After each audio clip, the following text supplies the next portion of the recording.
우리가 이번 주간에 한 주간 특세를 하면서 바른 분별과 선택을 위하여 기도하라 라고 하는 주제로 한 주간 특세를 하고 있습니다. 오늘 다섯 번째 날 마지막 날로 우리는 13장 11절로 24절까지 말씀을 통해서 거짓을 분별하는 지혜라고 하는 주제로 함께 말씀을 나누려고 합니다. 여러분, 용두삼이라고 하는 말이 있어요. 이 용두삼이라고 하는 말은 시작은 거창한데 이제 보잘것없는 그 마무리를 하게 된다라고 하는 의미죠. 여로보암을 만나서 하나님의 책망을 전했던 하나님의 사람이 용두삼이의 표본이라고 말할 수 있어요. 어제 보았던 여기 1절부터 10절까지 말씀을 보면 이분 너무 멋진 하나님의 사람이에요. 그런데 오늘 본문을 보면 정말 초라하게 추락한 이 모습을 우리가 보게 돼요. 그리고 마지막에 보면 사자에게 물려서 죽어요. 사자에게 물려 죽는데 사자는 사람을 물어 죽이면 그 시체를 뜯게 돼 있어요. 시체를 먹습니다. 그리고 이 하나님의 사람이 탔던 나귀도 그 사자 옆에서 그냥 그 사람을 보고 있어요. 사자도 그 사람을 물어 죽이긴 했지만 시체를 먹지는 않아요. 그 나귀를 건드리지도 않아요. 이런 모습을 우리가 오늘 본문 속에서 보게 되는데요. 이제 우리가 이 하나님의 사람이 왕 앞에서 보였던 순종의 자세를 잃어버리고 하나님 말씀에 불순종하다 결국 죽임을 당하는 모습을 우리는 보게 되죠. 하나님의 사람이 보여준 모습은 우리가 어떤 교훈을 얻으면서 살아가야 할까, 무엇을 쫓아가야 될까라고 하는 것을 우리에게 말씀하고 있습니다. 하나님의 사람은 앞서 여로보암의 회유에도 넘어가지 않았어요. 하나님 말씀에 그가 순종했어요. 아주 단호한 사람이었던 것을 우리는 알게 돼요. 그런데 늙은 선지자의 유혹에 넘어가요. 늙은 선지자의 유혹에 넘어가는데 그래서 비참한 침을 맞습니다. 이 늙은 선지자의 이 말에 넘어간 거예요. 나도 너와 같은 선지자라. 나도 너와 같은 선지자. 18절 말씀에 보면 나도 너와 같은 선지자라고 말을 해요. 악은 여러 가지 얼굴을 하고 있기 때문에 잠시라도 경계를 풀면 쉽게 미혹될 수 있다라고 하는 것입니다. 본문은 악의 속삭임에 넘어가지 않고 승리하는 방법을 우리에게 가르쳐주고 있어요. 첫째는 11절로 17절에서 머물지 말고 행하라 라고 말해요. 머물지 말고 행하라. 북이스라엘의 늙은 선지자는 아들들에게 베델에서 일어난 일을 이야기를 듣습니다. 그리고 하나님의 사람을 급히 뒤쫓아가는 내용을 11절로 14절에서 볼 수 있어요. 그리고 이미 하나님의 사람이 하나님 말씀에 순종하고 돌아가는 길이라고 하는 사실을 알고 있으면서도 자기 집에 유할 것을 제안해요. 우리 집에 함께 유하자. 우리 집에서 함께 먹고 마시자. 우리 집에서 쉬자라고 하는 그런 제안을 하게 됩니다. 하나님의 사람은 늙은 선지자의 청을 거절하며 자신이 하나님께 말씀을 받은 대로 조금도 지체하지 않고 유다로 돌아가야 된다라고 전합니다. 17절 말씀이에요. 베델은 이 남유다와 북이스라엘 경계에 위치한 도시이기 때문에 하나님의 사람이 쉬지 않고 걸었다면 이미 남유다로 돌아왔을 거예요. 여러분, 그럼에도 불구하고 그가 상수리 나무 아래에 앉아 있었다고 하는 것을 14절에서 보게 돼요. 이것은 그의 마음의 경계를 풀었다는 거예요. 끝까지 긴장을 늦추면 안 돼요. 긴장 상태에서 가야 되는 거예요. 자기 직무를 다 수행하고 그것을 종결하기까지 그렇게 해야 되는 것이죠. 그런데 그가 상수리나무 안에서 여러분 이제 쉬는 그 모습을 보게 돼요. 악은 순종의 빈틈을 노리고 있어요. 틈새 시장을 공략하는, 어떻게 해서라도 공략하고 넘어뜨리려고 온갖 방법들을 다 동원해요. 우리가 여러분 순종을 하되 온전한 순종이라고 하는 것은 깨달아 알고 있는 말씀을 끝까지 행하는 것, 내가 말씀을 아는 것, 말씀을 온전히 아는 것, 이것을 보고 우리가 온전한 순종이라고 말하지 않아요. 말씀을 온전히 알 뿐만 아니라 그 말씀을 온전히 순종해 지켜내는 것, 이것을 우리가 온전한 순종이라고 말을 해요. 그리고 두 번째는 18절 22절에서 분별하라 라고 말씀하고 있어요. 베델의 늙은 선지자는 하나님의 사람이 느슨해진 모습을 보고 더욱 그의 경계를 풀기 위해서 노력하고 있습니다. 그러면서 그는 자신도 선지자라고 말을 해요. 나도 선지자라. 18절에서 하나님의 사람을 자신의 집으로 데리고 와서 대접하라고 하는 명령을 받았다고 해요. 여러분, 이 말이 사실이에요, 거짓말이에요? 거짓말이잖아요. 여러분, 이때 우리에게 브레이크가 필요한 거예요. 하나님은 지금까지 하나님의 사람에게 말씀하셨고 그는 그 말씀만 따라서 왔어요. 그가 여러분 여로보암이 있는 베델의 제단에 가서 제단을 향해서 위협을 무릅쓰고 외쳤던 이유가 무엇일까요? 하나님의 말씀이기 때문에. 그리고 여러분 그 여로보암이 그를 붙잡으려고 할 때에도 그는 붙잡히지 않았어요. 오히려 여로보암의 손이 오그라졌어요. 그 여로보암이 요청할 때 그를 위해서 기도해 줌으로 오그라졌던 손이 치유되는 하나님의 역사도 경험했어요. 그리고 그를 적대하려고 선물을 주려고 하는 것 다 뿌리치고 그는 왔던 길로 되돌아가지 않고 새로운 길로 그가 되돌아가는 일을 하고 있어요. 그런데 늙은 선지자가 하나님께서 자신에게 말씀하셨다고 해요. 여러분, 우리가 이 부분을 보면서 그리스도인으로 우리가 자존심이 있어야 돼요. 내 일은, 나와 관련된 일은 하나님께서 다른 사람을 통해 나에게 전달해 주셨다면 나는 뭘 해야 되는 거예요? 확인해 봐야죠. 확인해 봐야죠. 하나님께 물어야 되는 거예요. 하나님, 목사님이 하나님이 이렇게 말씀하셨다고 저한테 얘기했어요. 그런데 이건 제 일이잖아요. 하나님, 저에게도 가르쳐 주세요. 깨닫게 해주세요. 이거 필요하지 않아요? 여러분, 다른 말은 지지리도 안 들으면서 이상한 말은 잘 들어요. 이상한 말. 이 부분을 보면서 우리에게는 정말 분별이 필요하다는 거예요. 하나님의 사람은 분명한 하나님 말씀을 듣고 돌아가는 길이었음에도 불구하고 이 유혹에 넘어갑니다. 자기를 위해 하나님이 뜻을 돌이키셨다고 섣불리 판단해서 늙은 선지자의 집에서 먹고 마셔요. 여러분, 하나님이 호떡이에요. 호떡 뒤집듯이 하나님께서 이렇게 뒤집으세요? 하나님은 변함이 없으세요. 하나님이 무질서하신 분이 아니에요. 하나님은 선명하게 우리에게 가르쳐 주시고 말씀해 주세요. 오늘 우리는 이것은 하나님의 분명한 뜻에 불순종한 행동이라고 하는 것을 알게 돼요. 그 결과 안타깝게도 선지자는 죄악의 보응으로 열조의 묘실에 들어가지 못할 것이라고 하는 저주를 20절로 22절까지 해서 받고 있어요. 우리는 수많은 내재에서 흘러나오는 말씀의 홍수 시대를 살고 있어요. 요즘 여러분 손 안에 핸드폰이 있잖아요. 유튜브만 열면 말씀이 쏟아지고 있어요. 근데 여러분, 그 말씀하시는 분이 누군지 아세요? 그분이 어떤 신학사상을 가졌는지 아세요? 출처도 불분명한 말씀들을 들으면서 거기에 현혹되어져요. 이때 우리에게 필요한 것이 무엇일까요? 내 마음에 드는 말씀을 찾는 것이 아니라 내게 주시는 하나님의 말씀을 들어야 돼요. 내 마음에 드는 말씀이 아니에요. 내게 주시려고 하는 하나님 말씀을 들으려고 해야 돼요. 그런데 우리가 여러분 분별은 이렇게 해야 되는 거예요. 우리가 밖에 나가서 외식하면 맛있는 거 너무나 많아요. 입에 담는 음식들이 많아요.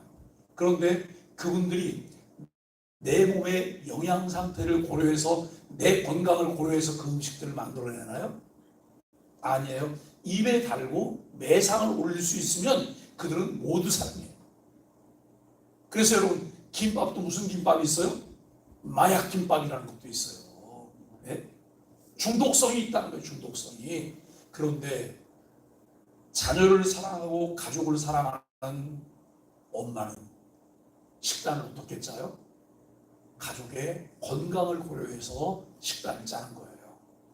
그리고 재료를 사용하는 거예요. 오늘 우리가 교회 생활하면서 교회에 대한 이 신뢰가 필요해요. 목회자에 대한 이 신뢰가 필요해요. 우리에게 필요한 말씀이 무엇일까라고 하는 거예요. 이 시대에 우리에게 분별하도록 주는 말씀이 무엇일까? 그러면 성경을 한 권을 선택해서 열왕기상 1장부터 쭉 간다고 하는 게 쉬운 게 아니에요. 제가 요즘 열왕기상 설교를 한다고 했더니 어느 목사님이 목사님 되게 어려운데요. 되게 어려운데요. 난해한 것도 많고 어려운데요. 정말 어려운 건 많아요. 그런데 이번 주간 말씀을 보면서 여러분 이번 주간에 우리가 특세 주제와 이번 주간의 말씀들이 어떤가요? 정말 바른 분별과 선택이 필요하다고 하는 것을 우리에게 너무나 확실하게 깨닫게 말씀해주고 있는 것을 보게 돼요. 어제 2단 대책, 안산시 기독교 청년합의 2단 대책위원회가 우리 교회에서 모였어요.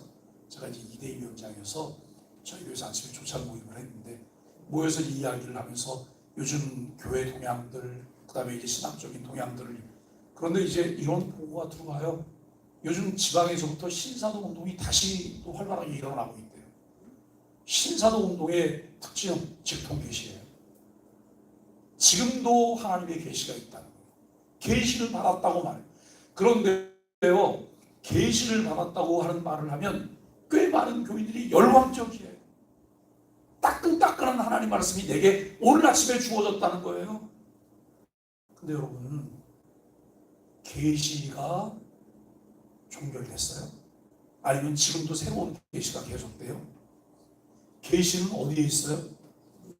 계시는 성경 66권이에요. 66권 성경. 이 66권으로 완전 계시예요. 이 말씀 외에 다른 계시가 없어요. 우리가 때로는 꿈을 꿀 수도 있어요. 환상을 볼 수도, 이건 개인적인 체험이에요. 그런데 이 개인적인 체험보다 더 우선인 게 뭐예요? 성경이요. 하나님께서 나에게 꿈을 꾸게, 이게 개꿈일까? 하나님께서 나에게 뭔가를 가르쳐 주시는 걸까? 어디다 올려놔야 돼요? 말씀에 올려놔봐야 돼요. 말씀에 올려놔봐서 말씀하고 안 맞아. 그러면 버리는 거예요. 이건 개 하나 줘버려. 버려야 되는 거예요. 그런데 꽤 많은 사람들이 말씀의 기본이 없기 때문에, 말씀의 기초가 없기 때문에 뭔가를 듣기를 원해요. 66권 성경을 통해서 하나님은 매일 우리에게 말씀하고 계세요. 이 신사동의 운동의 신지요. 요즘 안산시 기독교 연합회에서 무료하는 게 이거예요. 안산에 무분별하게 기도 운동을 하는 분들이 계시다는 거예요. 무분별하게. 최근에 저도 우리 동네에 어느 교회가 좀 이단성이 있는 것 같아요. 우리 교인들도 그런 얘기 하시더라고요. 저는 그 교회 내용을 잘 모르니까. 그런데 어저께 이대위 모임에 그 교회에 관한 보고도 들어온 거예요. 그럴 수 있구나. 그렇구나. 라고 하는 거예요. 오늘 우리는 정말 이 직접 계시라고 하는 것, 이 부분을 한번 생각해 보세요. 내가 듣기를 원하는 것은 뭘까라고 하는 거예요. 이미 우리에게 주어진 하나님의 말씀은 성경을 통해서 하나님께서 말씀하셨는데 그 성경의 내용을 자세히 정확하게 잘 해석해서 우리에게 전달해 주는 것, 나는 그 말씀을 이해하고 그 말씀을 붙잡고 쫓아가는 것, 이것이 우리에게 필요하다라고 하는 것을 생각하게 되어집니다. 여러분, 세 번째로 23절로 24절까지 말씀해서 친절한 악과 결별하라라고 말씀하고 있습니다.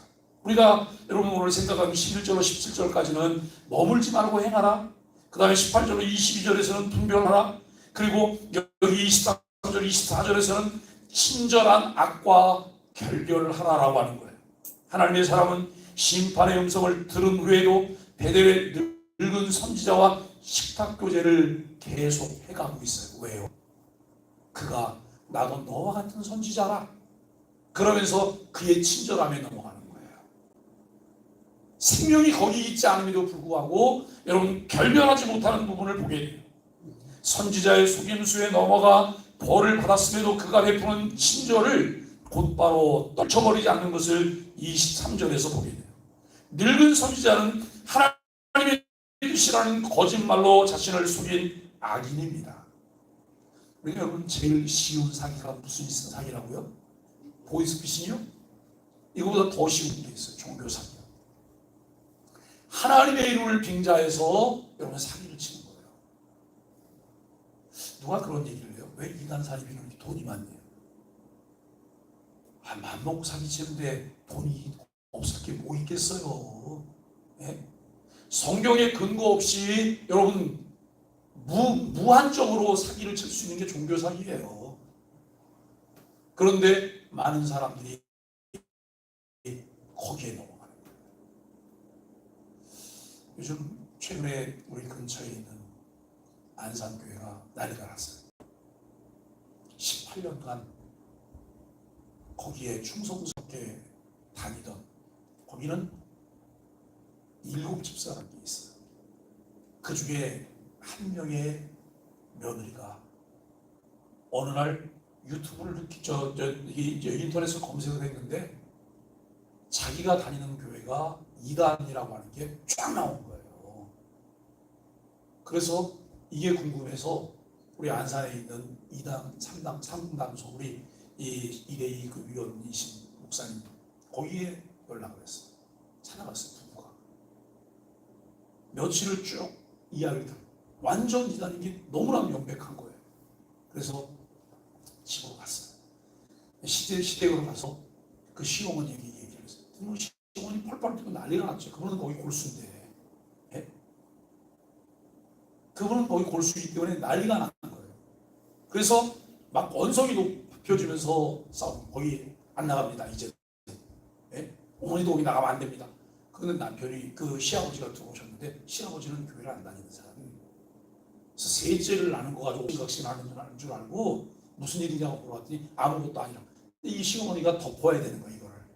왜 남편이 교회 못 가게 할까봐. 그러면서 뭐라고 얘기를 했냐면, 그러면 내가 거기 한번 가보겠다고. 약속을 하고 거기를 간 거예요. 첫날 가서 이야기를 들었는데 안 올 줄 알았는데 그 다음날 또 왔다는 거예요. 결국은 그게 분명하게 이분도 인지를 하게 된 거예요. 그리고 그 안산교회 여전도의 단톡방에다가 그 내용을 다 올린 거예요. 난리가 났죠. 완전 뒤집어지고 난리가 난 거예요. 그럼에도 불구하고 안산교회는 이번에 교육관을 짓는다고 20억을 들여서. 예? 오늘 우리가 잘 생각해 보셔야 돼요.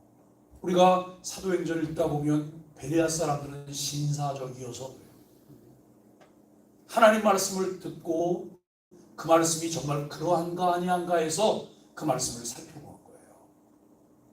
저게 하나님 말씀이 내게 전달이 되고 있나? 그것이 하나님의 말씀이라면 나는 그 말씀 앞에 순종하고 쫓아가야 되기 때문에 여러분 이런 마음들을 갖는 것이 우리에게 필요하잖아요. 오늘 늙은 선지자는 하나님의 뜻이라는 거짓말로 자신을 속인 악인이에요. 그럼에도 하나님의 사람은 하나님의 심판을 듣고도 회개했다고 하는 기록이 없어요. 오히려 친절한 악인의 모든 대접을 받아요. 결국 하나님의 사람은 돌아가는 길에 예정된 심판을 받습니다. 이 사건은 선지자의 경우를 통해 깨닫고 회개하라는 북이스라엘 백성을 향한 하나님의 간절한 외침이에요. 우리가 악을 쉽게 끊어내지 못하는 이유는 때로 악이 가진 친절함 때문이에요. 우리 여러분 한교회에 신앙을 지켰던 목사님들이 하시는 얘기가 있어요. 자유주의자만은 밥도 한 끼 먹지 말라 그래요. 그가 밥을 사거든 먹지 말라. 왜요? 저 사람이 밥을 샀으면 다음에 또 뭘 해야 돼요? 내가 밥을 사야 되잖아요. 이렇게 오고 가다가 그 사상이 물든다는 거예요. 오늘 우리는 잘 분별하셔야 돼요. 이게 악인지 선인지. 이것이 교회를 해치는 것인지 교회를 세우는 것인지 잘 분별하셔야 돼요. 이리 갔다 저리 갔다가 모호하게 아무데나 돌아다니면 결국 그것을 통해서 내가 망가지고 공동체를 망가뜨린다고 하는 것을 우리는 생각해야 돼요. 나를 걱정해주고 외로워해주는 것 같지만 여러분, 그 중심에는 거짓이 있기 때문에 악과 결별해야 됩니다. 여로보암 앞에서 호기롭게 하나님의 말씀을 전했던 하나님의 사람은 안타깝게도 달콤한 악의 유혹에 넘어가 하나님의 심판을 받아요. 그가 돌아오는 길에 영적 경계를 풀지 않고 말씀대로 순종했다면, 또 베델의 늙은 선지자의 거짓을 분별했다면 넘어지지도 하나님께 심판받지도 않았을 것입니다. 악은 우리를 넘어뜨리기 위해서 친절한 척 가장할 뿐입니다. 악은 결코 쓰러진 우리를 책임지지 않습니다. 이전 여로보암과 하나님의 사람의 대결을 목격했던 우리들에게 이 본문은 매우 충격적인 내용이에요. 오늘 본문 앞선 1절로 10절에 주어진 하나님의 사람에 관한 묘사는 여로보암과 대조를 이루어서 긍정적으로 묘사되었어요. 따라서 오늘 본문은 성도들이 하나님의 말씀에 권위 앞에 철저히 순복하고 겸손할 것을 요구하고 있습니다. 사단은 에덴 동산에서 처음 사람 아담을 공략하기 위해서 하와를 통해 틈새를 부렸어요. 그 사탄은 예수님이 공생의 일을 시작하실 때 세 가지 시험을 통해서 예수님을 공략하려고 했어요. 어떻게 하든지 하나님의 나라를 망가뜨리려고 하는 것이 사탄의 전략입니다. 11절로 32절까지 아우르는 본문의 구조는 하나님 말씀은 반드시 실현된다고 하는 것을 강조하고 있습니다. 성도들은 살면서 영적 상태가 좋을 때와 나쁠 때를 다 경험해요. 지속적인 유혹을 받기도 하고 때로는 넘어지기도 해요.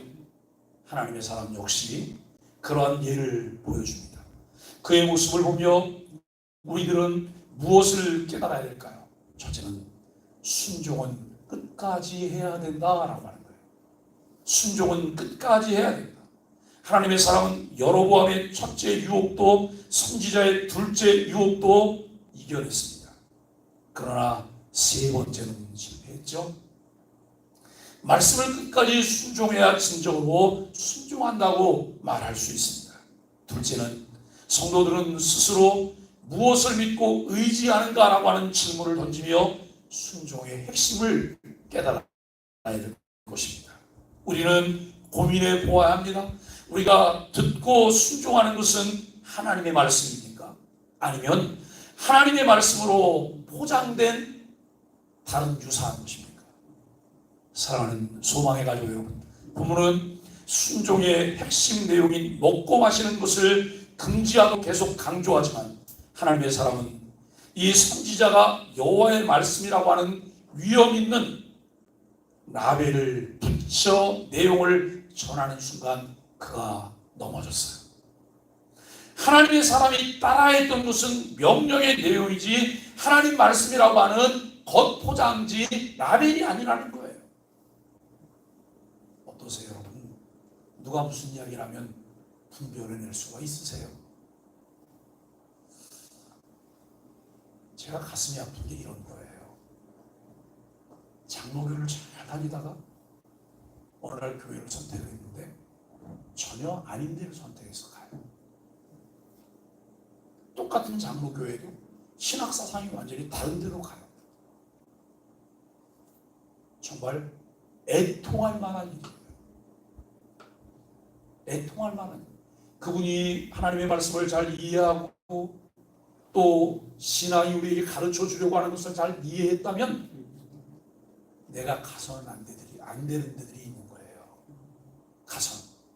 그래서 우리가 여러분 그 사람의 그 다음 행보를 보면 그 사람이 가지고 있는 신앙적인 사상을 알게 돼요. 그 사람의 신앙관이 이런 것이구나라고 하는 것을 알게 돼요. 오늘 우리는 잘 분별하면서 여러분 신앙생활을 해야 할 것입니다. 성도들은 주의 일을 하면서 하나님의 말씀을 실제로 실천하고 있는지 아니면 하나님의 일을 하고 있다는 포장지에 집중하고 있는지 주의할 필요가 있습니다. 유혹은 이 교묘한 품을 타고 파고듭니다.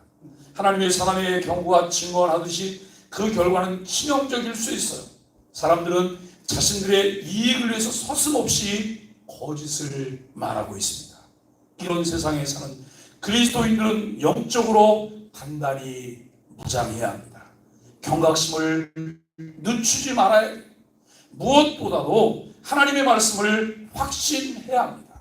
말씀에 대해서 흔들리지 않는 확신이 있을 때 말씀과 배치되는 유혹을 분별해낼 수 있습니다. 영적인 분별력이 있을 때 넘어지지 않아요.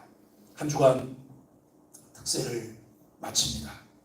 바른 분별력과 선택을 위해서 늘 깨어서 기도하는 우리 소망의 아들들이 되시기를 예수 그리스도 이름으로 간절히 축복합니다. 함께 아침 기도하겠습니다. 하나님, 변하지 않는 하나님 말씀을 오롯이 따를 때 생명이 지켜지고 은혜가 떠나지 않음을 깨닫습니다. 세상의 유혹과 거짓된 가르침에 길을 잃지 않도록 붙들어 주옵소서.